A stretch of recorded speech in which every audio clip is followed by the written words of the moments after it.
बच्चों, रिडॉक्स अभिक्रिया के इस दूसरे वीडियो में हम समझेंगे कि रिडॉक्स अभिक्रिया कहते किसको है। हालांकि मैं पहले में ही बता चुका, जिसमें ऑक्सीकरण हो एक पदार्थ का और दूसरे का क्या हो, अपचयन हो। सबसे पहले इसके पहले मैं जो आपको पहले वीडियो में वर्क दिया था उसमें मैं आपको बता दूं कि पहले अभिक्रिया में रिडक्शन होगा क्योंकि हाइड्रोजन क्या हो रहा है, अपचयन होगा, हाइड्रोजन उसमें जुड़ रहा है। दूसरे क्वेश्चन में ऑक्सीकरण होगा क्योंकि उसमें ऑक्सीजन सल्फर से क्या हो रहा है, जुड़ रहा है। तीसरे इक्वेशन में भी ये फेरस से फेरिक में बदल रहा था, यानी इलेक्ट्रॉन निकल रहे थे, अतः क्रिया ऑक्सीकरण की होगी। चौथे रिएक्शन में भी रिडक्शन होगा क्योंकि आपका मैग्नीशियम ऑक्साइड में से MgO में से Mg में कन्वर्ट हो रहा है, यानी ऑक्सीजन निकल रहा है, अतः क्रिया अपचयन की होगी। हालांकि वो रिडॉक्स अपक्रिया का भी उदाहरण है, बताएंगे। पांचवें में जो क्वेश्चन है उसमें भी आपका ऑक्सीडेशन होगा। क्वेश्चन में जिंक जो है, जिंक सल्फेट में चेंज हो रहा था, यानी हाइड्रोजन गैस उसमें से निकल गई थी, तो हाइड्रोजन निकलेगी तो क्रिया आपका क्या हो गया, अपचयन का, अरे ऑक्सीकरण का हो गया।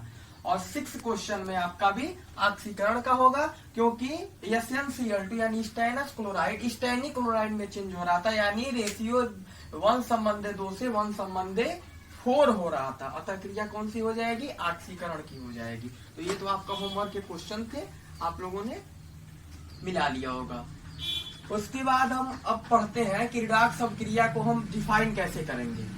तो पहला इक्वेशन देखिए, इस अभिक्रिया में ये हमारा सोडियम सल्फाइड है, टॉ है ये, SO3 क्या होता है, टॉ बोलते हैं। सोडियम सल्फाइड पे हाइड्रोजन परऑक्साइड यानी H2O2 की क्रिया हो रही है, और ये सोडियम सल्फाइड सोडियम सल्फेट यानी Na2SO4 में चेंज हो रहा है, और जल जो है इसमें सह उत्पाद बन रहा है। इस अभिक्रिया में अगर हम देखें तो अगर इसको दो भागों में समझें, पहला क्या कि सोडियम सल्फाइड में चेंज हो रहा है सोडियम सल्फेट में, तो आपको दिख रहा होगा कि यहाँ पे ऑक्सीजन कितना दिख रहा होगा कि सोडियम सल्फाइड चेंज हो रहा है सोडियम सल्फेट में, यानी यहाँ पे 3 ऑक्सीजन, यहाँ कितना हो रहा है, 4 हो रहा है। इसका मतलब जब ऑक्सीजन हमारा जुड़ता है तो क्रिया कौन सी होती है, ऑक्सीकरण की होती है, यानी यहाँ क्या हो रहा है, ऑक्सीडेशन हो रहा है, ठीक है, ऑक्सीकरण हो रहा है। दूसरे इसी अभिक्रिया के दूसरे पार्ट में हाइड्रोजन परऑक्साइड किस में बदल रहा है, H2O में बदल रहा है, यानी यहाँ पे 2 O है, यहाँ कितने हो रहे हैं, 1 हो रहे हैं, यानी ऑक्सीजन की क्या हो रही है, कमी हो रही है। तो जहां ऑक्सीजन की कमी होती है क्रिया कौन सी हो जाती है, रिडक्शन की हो जाती है, यानी अपचयन की हो जाती है। तो पहले अभिक्रिया में यानी सोडियम सल्फाइड चेंज हो रहा है सोडियम सल्फेट में, यानी यहाँ ऑक्सीजन क्या हो रहा है, जुड़ रहा है। लेकिन सेकेंड क्वेश्चन से इसके सेकेंड पार्ट में ऑक्सीजन की क्या हो रही है, कमी हो रही है। तो जिसमें ऑक्सीजन जुड़ता है क्रिया ऑक्सीकरण, जिसमें कमी होती है वो अपचयन। तो वही हो जाएगा रिडॉक्स अभिक्रिया की ऐसी अभिक्रिया जिसमें एक पदार्थ का ऑक्सीकरण होता है जबकि दूसरे पदार्थ का अपचयन होता है, वही अभिक्रिया क्या कहलाती है, रिडॉक्स अभिक्रिया कहलाती है। अब हम सेकेंड इसका उदाहरण देखेंगे। सेकेंड उदाहरण में देखिए कि सोडियम नाइट्राइट NaNO2 पर ओजोन की क्रिया हो रही है, सोडियम नाइट्रेट में बदल रहा है, और O2 यानी ऑक्सीजन गैस क्या हो रही है, निकल रही है। तो ठीक इस अभिक्रिया में भी हम देख सकते हैं कि यहाँ पे क्या हो रहा है, NO2 यानी यहाँ पे 2 ऑक्सीजन है, यहाँ कितना हो जा रहा है, 3 हो जा रहा है, यानी यहाँ पे 1 ऑक्सीजन क्या हो रहा है, ऐड हो रहा है।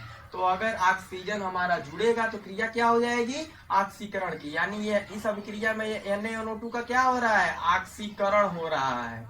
और ठीक दूसरे में ओजोन का क्या हो रहा है कि ओजोन O3 में से किसमें बदल रहा है, O2 में बदल रहा है, यानी यहाँ पर ऑक्सीजन की कमी हो रही है। तो जहां ऑक्सीजन की कमी होती है क्रिया कौन सी हो जाती है, अपचयन की हो जाती है।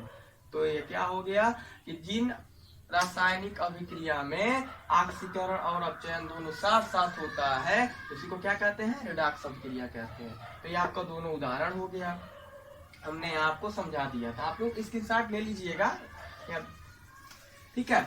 इसके बाद हम तीसरे इक्वेशन में पढ़ते हैं। यहाँ पे क्या हो रहा है कि H2O2 यानी ठीक हाइड्रोजन परऑक्साइड पे ओजोन की क्रिया हो रही है, इसमें भी जल में परिवर्तित हो रहा है और ऑक्सीजन गैस निकल रही है। इसमें भी आप देख लीजिए यहाँ पे क्या है, H2O2 यानी 2 ऑक्सीजन। यहाँ पे कितना है, एक ही ऑक्सीजन है, तो यहाँ पे क्या हो रहा है, ऑक्सीजन की कमी हो रही है। तो H2O2 में क्या हो रहा है, इसमें अपचयन हो रहा है।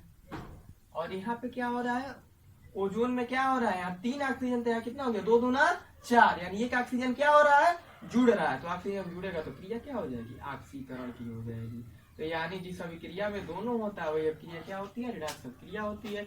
ये आपका होमवर्क है। इसमें आपको ऐसे एज सच इसमें भी बताना है कि किसका ऑक्सीकरण हो रहा है, किसका अपचयन हो रहा है, ठीक है।